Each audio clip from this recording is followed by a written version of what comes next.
Breaking news 10 మంది రోగులకు వైద్యం చేయాల్సిన వైద్యుడే ప్రాణాంతకమైన డ్రగ్స్కు బానిసయ్యాడు. డ్రగ్స్ కొనాలంటే తగినంత డబ్బు లేదని ముగ్గురు స్నేహితులు చేసే డ్రగ్స్ వ్యాపారంలో పాలుపంచుకున్నాడు. ఢిల్లీ, బెంగళూరు నుంచి దిగుమతి చేసుకున్న డ్రగ్స్ను తన ఇంట్లో పెట్టుకొని అమ్ముతున్న జాన్ పాల్ అనే పీజీ డాక్టర్ను ఎక్సైజ్ స్పెషల్ టాస్క్ ఫోర్స్ అధికారులు పట్టుకున్నారు. ముషీరాబాద్లో ఒక ఇంట్లో అద్దెకుంటూ డ్రగ్స్ అమ్మకాలు జరుపుతున్న జాన్ పాల్ను స్పెషల్ టాస్క్ ఫోర్స్ టీం పట్టుకుంది.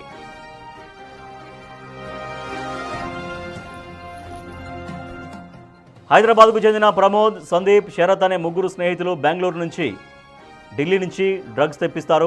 వచ్చిన డ్రగ్స్ను డాక్టర్ జాన్ పాల్ నివాసం ఉంటున్న అద్దె ఇంట్లో పెట్టి సేల్ చేస్తారు. అమ్మిన తర్వాత వచ్చిన అమౌంట్ను షేర్ చేసుకుంటారు.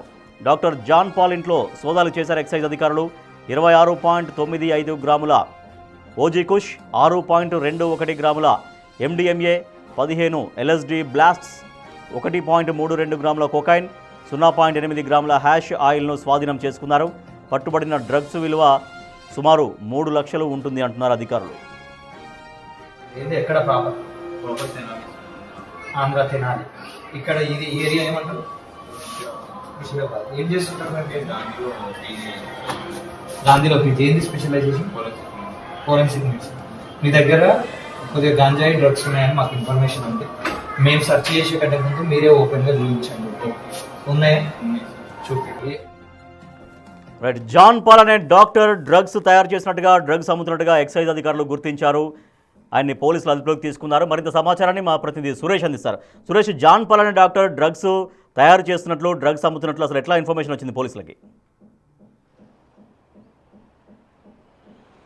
జాన్ పాల్ పీజీ చదువుతున్నాడు డాక్టర్గా. ఆయన ఒక డాక్టర్గా వృత్తిలో ఉండి డ్రగ్స్కు బానిసై డ్రగ్స్ దందానే మొదలుపెట్టినట్టు ఎక్సైజ్ అధికారులకి పక్కా సమాచారం రావడంతో నిన్న రాత్రి ముషీరాబాద్లో ఆయన నివాసంలో సోదాలు చేయడం జరిగింది. అకస్మాత్తుగా సోదాలు చేయడంతో 6 రకాల డ్రగ్స్ని జాన్ పాల్ నివాసంలో ఎక్సైజ్ పోలీసులు స్వాధీనం చేసుకోవడం జరిగింది. స్వాధీనం చేసుకున్న డ్రగ్స్ విలువ మార్కెట్లో 3 లక్షలు ఉంటుందని చెప్పేసి కూడా ఎక్సైజ్ పోలీసులు చెప్తున్నారు. అయితే గత కొంతకాలంగా కూడా డ్రగ్స్ అమ్మేవారు కావచ్చు, కొనేవారు, అదేవిధంగా వాడుతున్నవారు, వారి అందరిపైన నిఘా పెట్టినప్పటికీ కూడా ఎక్కడో ఒక చోట డ్రగ్స్ పట్టుబడుతూనే ఉంది. రకరకాల మార్గాల నుంచి హైదరాబాద్కి డ్రగ్స్ తీసుకొచ్చి ఇక్కడ అమ్ముతున్నట్టు పోలీసులు గుర్తించడం జరిగింది. ఇప్పటికే 100 మంది డ్రగ్ పెడ్లర్స్ని అరెస్ట్ చేసి రిమాండ్కి తరలించి జైలుకి తరలించడం జరిగింది. అయినప్పటికీ కూడా డ్రగ్స్ వాడే వారిలో తీరు మారట్లేదు. ఖచ్చితంగా ఈ డాక్టర్స్ కూడా డ్రగ్స్ వాడుతున్నట్టు గతంలోనే ఈగల్ టీం గుర్తించి వారి కుటుంబ సభ్యులకు, అదేవిధంగా మెడికల్ కాలేజీలలో కూడా కౌన్సిలింగ్ సెంటర్స్ కూడా ఏర్పాటు చేయడం జరిగింది. అయినప్పటికీ కూడా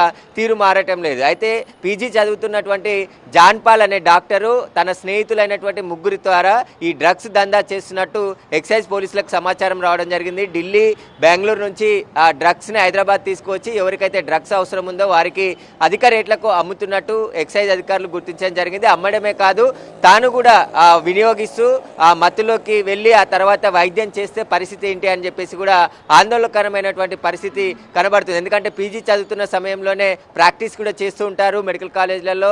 ఆ సమయంలో వైద్యం చేస్తే ఇక రోగుల పరిస్థితి ఏంటి అనేది ఇప్పుడు ప్రశ్నగా మారింది. గతంలోనే అనేక మంది 32 మంది వైద్యులు డ్రగ్స్ వాడుతున్నట్టు ఈగల్ టీం గుర్తించడం జరిగింది. వారికి కౌన్సిలింగ్ ఇచ్చి డ్రగ్స్ వాడొద్దని చెప్పేసి కూడా చాలా హెచ్చరికలు జారీ రీహాబిలిటేషన్ సెంటర్లో జాయిన్ చేయడం జరిగింది. కానీ ఇప్పుడు మళ్ళీ ఒక డాక్టరు, వైద్యం చేసే డాక్టరు డ్రగ్స్ వాడుతూ పట్టుబడడం కలకలం రేపుతుంది. రైట్. Thank you Suresh.